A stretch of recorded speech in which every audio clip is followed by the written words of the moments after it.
Jamu itu sebenarnya kalau bahasa saya itu adalah takdir yang diberikan oleh Tuhan kepada bangsa Indonesia. Indonesia itu mega biodiversity.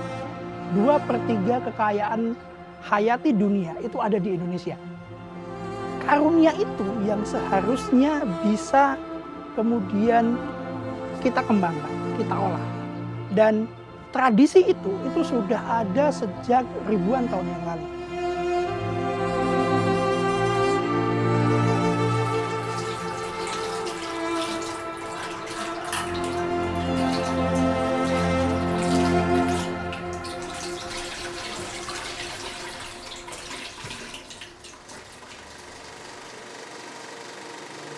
Secara empiris, jamu telah menjadi bagian dari masyarakat Indonesia untuk menjaga kesehatan.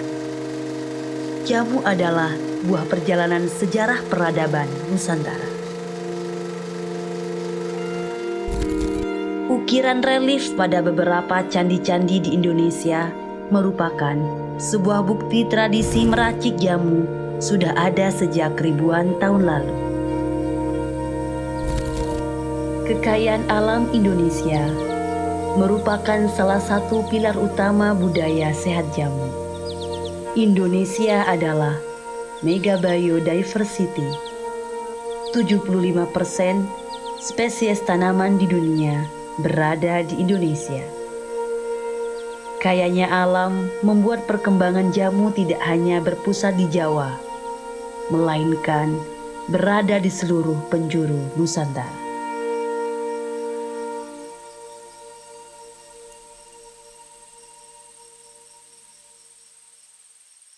Jamu itu di banyak literatur disebut sebagai singkatan dari Jampilan Usodo. Doa, usaha untuk menjadi sehat gitu. Sebagai Jampilan Usodo itu lebih dari sekedar ramuan. Tapi ada proses body, mind, and soul di situ. Ketika saya melakukan riset kepada para penjual jamu gendong di hampir di semua wilayah, mereka tuh punya pola yang sama yang sangat menarik untuk kita amati.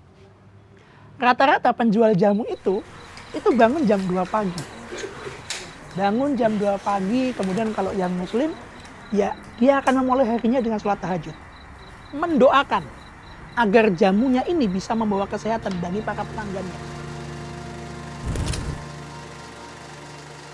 Jamu sebagai ensiklopedi ekologis dituturkan dan diwariskan dari generasi ke generasi. Perkembangan pesat pada era Hindia Belanda membuat budaya sehat jamu mulai diteliti manfaatnya. Popularitas jamu sebagai ramuan kesehatan cukup digandrungi oleh masyarakat Indonesia dan Belanda pada saat itu. Karya-karya soal jamu itu lahir bukan dari dokter di Hindia Belanda. Agak unik sebenarnya. Kalau di dalam khasanah literatur soal jamu yang berkaitan dengan peneliti-peneliti Belanda, itu kita harus menyebut 2 nama. Yang pertama itu namanya Rumpius, yang kedua namanya Mafruzans atau Jan Verster Kloppenburg gitu ya. Jadi Mafruzan ini unik ya. Jadi dia tuh menulis bukunya itu tidak memiliki pretensi ilmiah. Jadi dia terinspirasi dari ibunya dulu, kemudian dia mengumpulkan resep-resep dari orang-orang sekitarnya, which is itu adalah orang-orang di Semarang, Ungaran, kemudian ya Weleri. Nah dia mengumpulkan menjadi buku Indische Planten itu. Dan bukunya Mafruzan ini sangat terkenal. Dulu hampir semua orang di Hindia Belanda itu punya bukunya dia. Punya buku Indische Planten itu karena memang pada waktu itu kan untuk mendapatkan fasilitas kesehatan mereka agak sedikit sulit. Jadi mereka kemudian menggunakan itu sebagai referensinya dan memang sangat terkenal sampai kemudian ada istilah namanya Kicks in Kloppenburg, jadi berobat ke Kloppenburg. Bukunya Rumpius itu lebih ajaib lagi gitu. Bukunya Rumpius itu dibawa ke Belanda dan sampai Belanda ditahan, nggak boleh diterbitkan. Kenapa? Karena itu rahasianya Belanda di Maluku kan, isi di Maluku itu apa saja kan ada di buku itu. Jadi diterbitkan beberapa puluh tahun kemudian bukunya Rumpius ini. Dan itu membuktikan bahwa sebenarnya jamu itu relevan, sangat relevan. Sing mboktekke ora mung wong Jawa, tapi bahkan orang-orang di Hindia Belanda, orang-orang Belanda pada saat itu tuh menggunakan jamu juga gitu. Meningkatnya konsumsi jamu pada masyarakat modern berpengaruh pada munculnya pabrik-pabrik jamu untuk mengakomodir permintaan pasar yang masif. Dengan berdirinya pabrik-pabrik jamu, sama sekali tidak menurunkan minat masyarakat untuk juga mengkonsumsi jamu secara tradisional.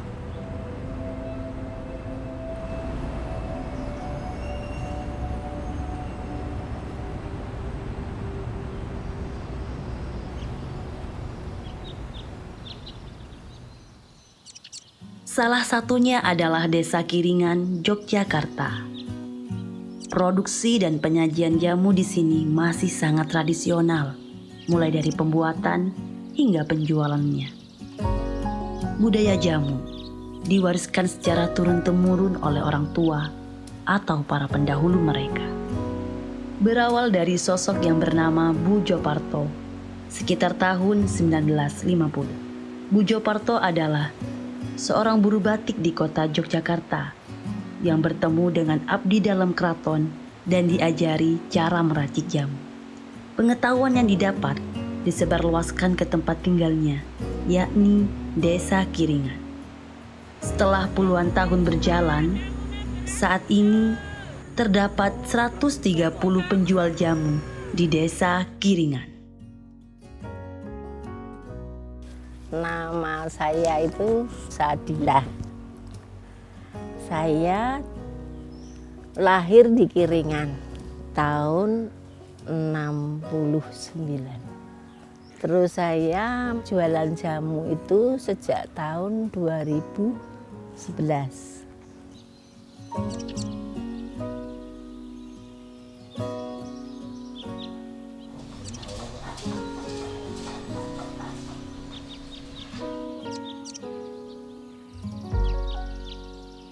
Sebelumnya itu kan yang jualan jamu ibu saya. Dari sebelum saya lahir sudah jualan jamu. Terus karena anaknya cuma satu-satunya saya, mau tidak mau ya saya yang nerusin, saya yang mewarisi jamu. Saya harus bisa jualan jamu kayak ibu saya, ganti ke ibu saya. Pas jualan jamu pertama, ternyata enak ya jualan jamu. Di samping orang sehat, juga seneng, di hati seneng gitu. Seneng banget ya. Terus lama-lama saya enggak pernah berhenti terus Pak tetap pulang jualan tetap tanya. Bu, nek jamu ini tinggal apa Bu? Jamu ini buat apa Bu? Tanya terus. Jadi itu sambil belajar, sambil jualan.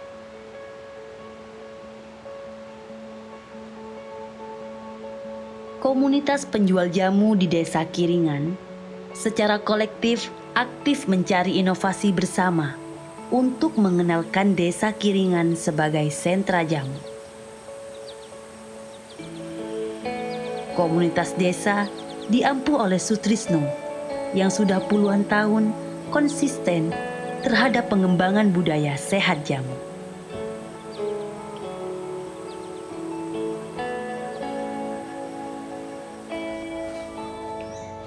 Saya ini waktu kecil ini sering sakit ya, jadi saya menderita yang penyakit itu kebetulan penyakit saya berat-berat.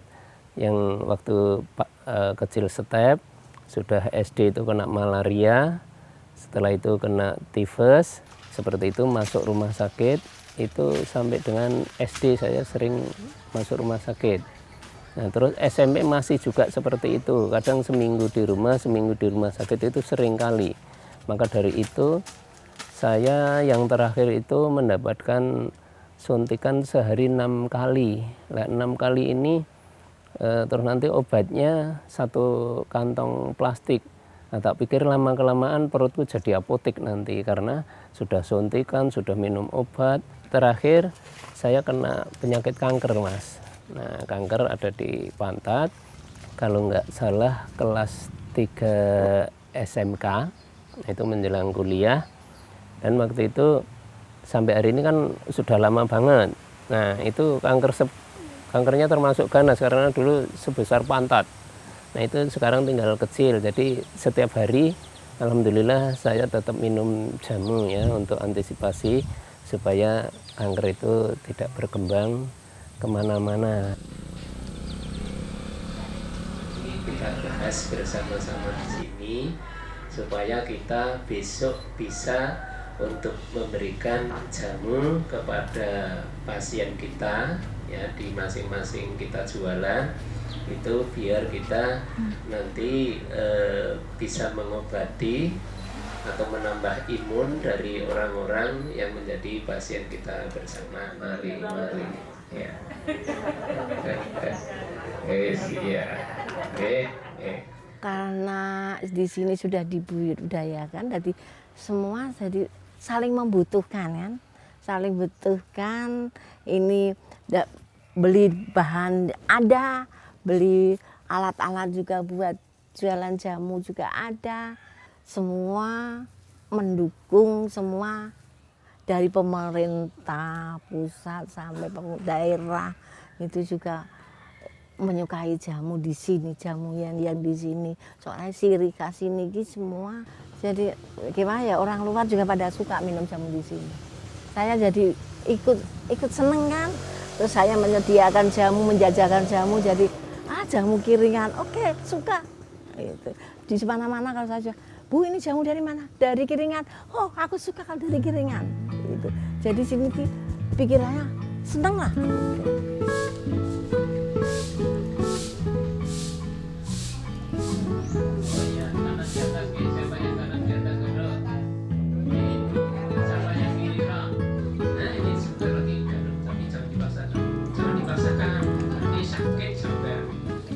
Dewasa ini, warga desa Kiringan aktif membagikan pengetahuan budaya sehat jamu melalui lokakarya kepada pengunjung di desa Kiringan. Mulai dari meracik, mengenal tanaman obat, hingga mempromosikan produk-produk alternatif olahan jamu. Ini nanti dibuka untuk mudah kalau kita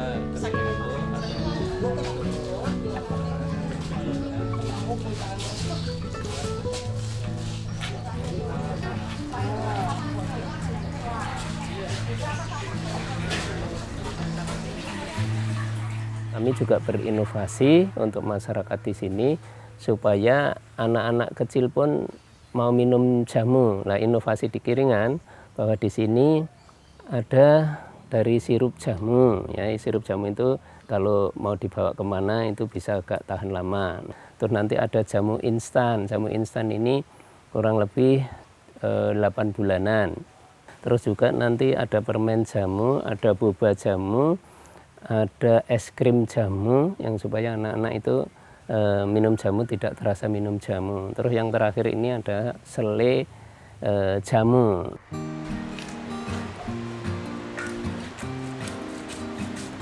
Pengetahuan jamu tidak hanya diperoleh secara turun-temurun, tetapi bisa didapatkan melalui bangku perkuliahan. Saat ini, negara berperan aktif untuk melestarikan dengan membuka program studi jamu. Selanjutnya, obat tradisional tidak boleh mengandung bahan kimia obat. Penggunaan ramuan obat tradisional di dalam formular ramuan obat tradisional Indonesia yang bersamaan dengan pengobatan konvensional harus mendapat persetujuan terlebih dahulu oleh dokter.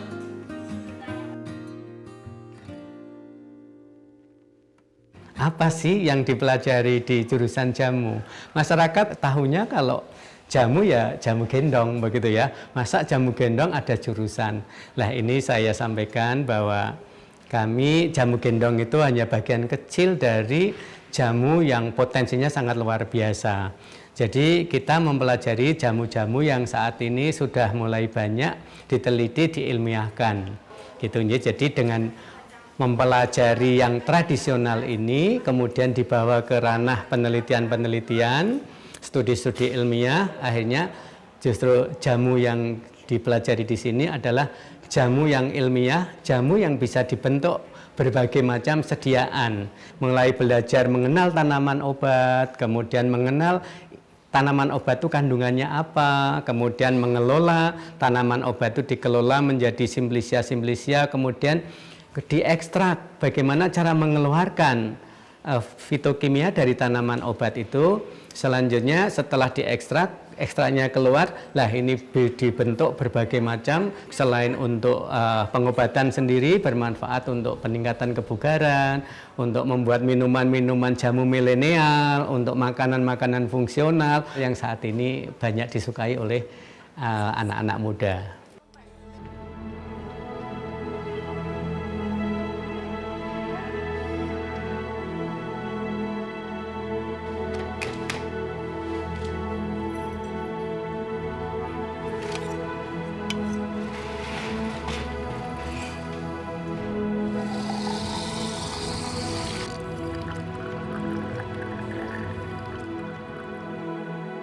Budaya sehat jamu adalah adat istiadat, yang kemudian budaya sehat jamu itu juga bagian dari domain pengetahuan dan praktik menyangkut tentang alam semesta.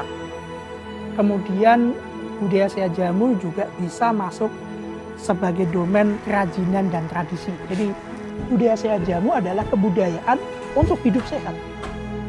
Bahwa kesehatan itu adalah yang utama dalam perjalanan hidup kita. Kita itu diberikan negeri yang sangat kaya, 2/3 kekayaan biota, tanaman, flora dunia itu ada di Indonesia.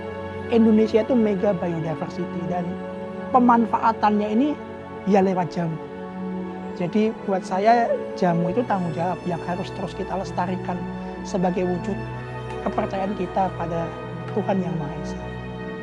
Itu kan bagian dari kita menjaga harmonisasi hubungan kita dengan alam. Itu sih bagaimana kita sebagai manusia yang mencintai alam dan ya memang harus kita rawat dan kita harus manfaatkan dengan secara bijak. Perjalanan budaya sehat jamu di Indonesia telah berlangsung dari generasi ke generasi.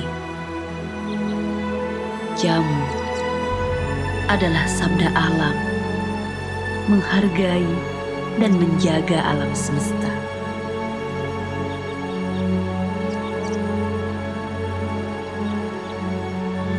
Kesegaran rasa dan manfaat jamu adalah sebuah kekayaan yang tidak ternilai bagi bangsa Indonesia. Sebuah munajat untuk kita tetap sehat.